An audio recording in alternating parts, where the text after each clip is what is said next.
Good morning. Hi, it's Adrian Brown here live in the Facebook group From Survival to Success. It's a minute or so before 12:30 the start time. So today, what is today all about? Well, today we're talking all about follow-up and follow-through. And really, follow-up and follow-through is the oxygen to your growth and development. In the past, we've talked about vision. We talked about the vision for your company, the direction you're going in, your values. We talked about preparation. We talked about doing the necessary work. We've talked about delegation and how to get the people who work with you to do the job that you want them to do in such a way that they're making a contribution to your organisation, not just doing the task, but they're actually contributing their skills, their abilities, their knowledge, their talent, their passion in service of your vision.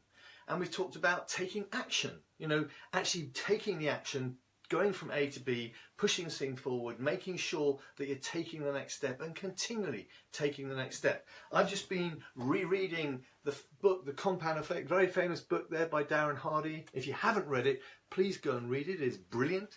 But just the simple things that he puts in there, and really talking today about follow-up and follow-through is really linking into this, because it's by continually doing the little things over and over and again, repeating them and compounding them over and over again, that you get the best growth.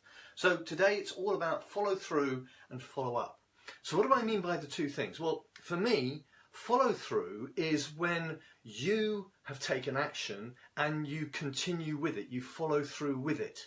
That's follow through. Follow up is when you've delegated something to somebody else, or you've put a task out there in the world and you're following up to make sure it's happened. So follow through is personal to yourself, follow up when it's involving other people.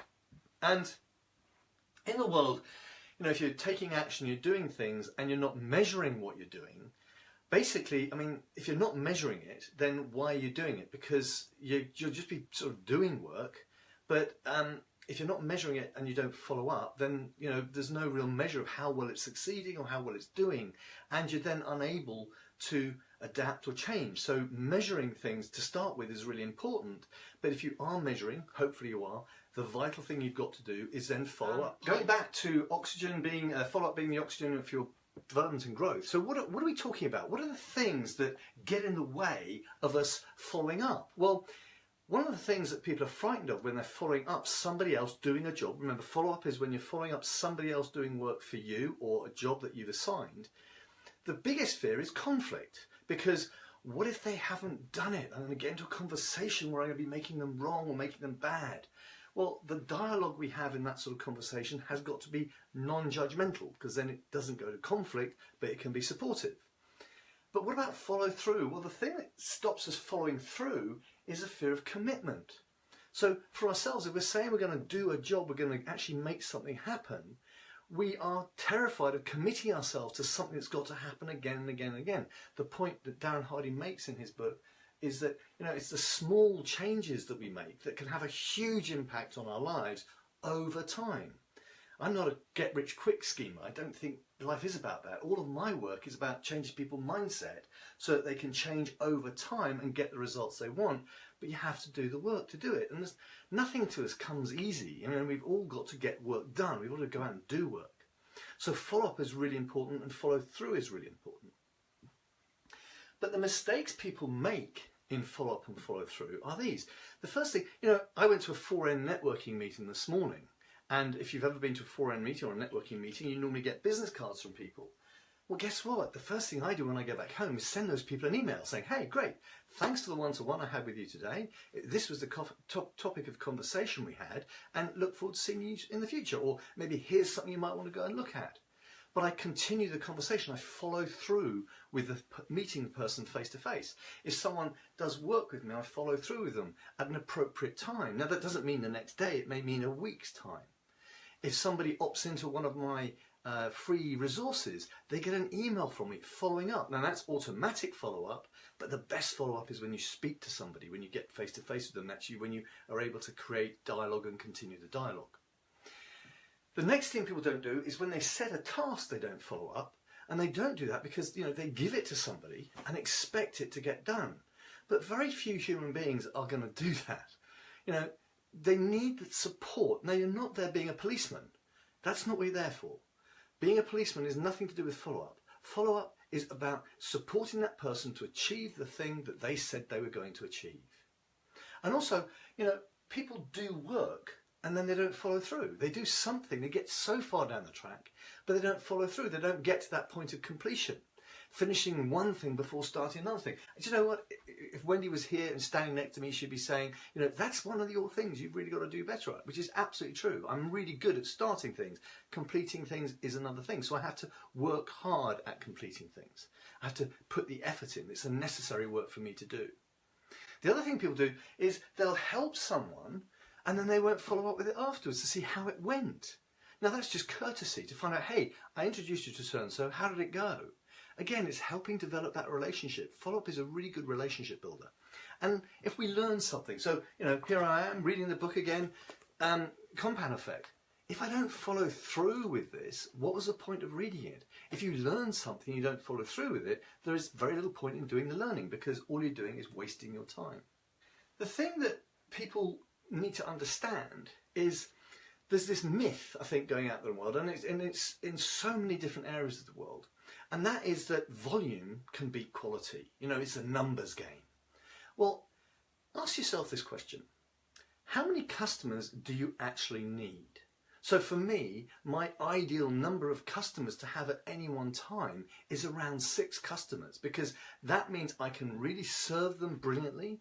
It means I can dedicate enough time to them. It means I can fit all my other activities around. But 6 customers, it derives the income I need, and it also gives me the opportunity to give them the best experience of me. Any more, and that might start to drop down a bit. Any less, and I'm going to be rubbing my hands and wondering, how am I going to get more? So 6 is about my magic number. So how many customers do you need in your business? And then you sort of work back from that and you realize that actually the numbers game myth is really just a myth, because if you do the work and the effort and the follow-up on a few, you'll probably do less work and get more business. But you have to do the follow-up. So it's not about just doing less work, it's doing different work. So instead of doing masses of stuff, do some really good things, but follow up, follow through, and then you get the results you want. So if we look at the sort of challenges, if we don't have measurement, what do we got? Well, we got chaos, because we don't know what's happening. We don't know how far we've moved. We don't know how fast we've gone. We don't know what results we've achieved. We don't know what steps we've taken. So we have to measure our processes, our systems, and what we're doing. We have to keep track of what's going on. If you want to figure out how much money you're spending, keep track of how much money you're spending on a weekly basis on every single transaction, and very quickly you'll become aware of what's going on. And that's great. But if we have no measurement, we don't have any clarity. And if we don't have any clarity about stuff, we have nothing to leverage. We have no knowledge, we have no information that we can leverage to change the actions we're doing. And if we have no clarity, what we end up with is confusion. Because we have confusion about it, we get into conflict about it, and then guess what? We blame people, and we go down the whole blame game, which is lack of responsibility, or not wanting to take responsibility for the outcome. And if we have confusion and conflict, we get incompletion, and incompletion is like self-sabotage, it's misery, depression, all those horrible things, feeling bad about yourself, reduced self-esteem because you're not getting the things done. How many of you relate to that idea that if we don't have measurement, we don't have clarity, we get confusion and conflict, and incompletion, we end up in a miserable state? So just send a little love heart or thing through on a thing there if that's true for you. Or you know people that's true for. Maybe it's not you, but you know people that suffer from that situation. So what can we do about it? Well, here's the thing. First of all, if we're measuring stuff, we're going to know what's happening. We're going to know where we've got to. We're going to know how we've got to the place where we are. And therefore, if we are slightly off track, we are aware of it and we can change it. We become aware of our speed. So measurement gives us awareness, and awareness allows us to follow up and then adjust. Measurement gives us awareness. Awareness allows us to follow up and adjust what's going on, add to it, subtract from it. And then if we continually do that and we keep our pace up at that, then we get to the completion, we get the result. But it's by doing the small steps continuously, measuring, awareness, changing things, adjusting things, following up, and then getting to the result. That's what's going to work.